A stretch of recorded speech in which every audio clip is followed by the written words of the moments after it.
जुलै आणि ऑगस्ट महिन्यात बाळापूर व तेल्हारा तालुक्यात संततधार पावसाने शेतातील पिकांचे अतोनात नुकसान झाले आहे। या पावसामुळे शेतकऱ्यांना शेतीची मशागत सुद्धा करता आली नाही। त्यामुळे पिकाची वाढ खुंटली व काही ठिकाणी तूर पिकाची मोठ्या प्रमाणात नासाडी झाली आहे। याबाबत शासन स्तरावरून कुठलाही सर्वे हा शासनाच्या महसूल अथवा कृषी विभागाने केला नाही। त्यामुळे शेतकऱ्यांच्या झालेल्या नुकसानाची भरपाई करण्यासाठी शासनाने ताबडतोब सर्वे करावा।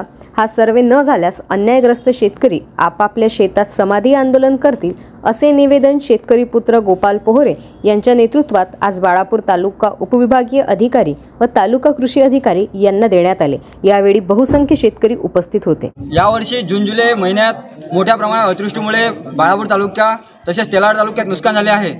मात्र अकोला जिल्हा स्थानिक प्रशासन व्यवस्थेकडून एक वेगळ्याच प्रकारचा चमत्कार, वेगळ्याच प्रकारचा दिवा या ठिकाणी लावण्यात आलेला आहे।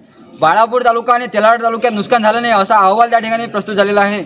आणि या संदर्भातच आम्ही आज रोजी बाळापूर उपविभागीय अधिकारी यांना निवेदन देऊन तातडीनं पंचनामे करून भरीव मदत देण्यासंदर्भातली विनंती केलेली आहे।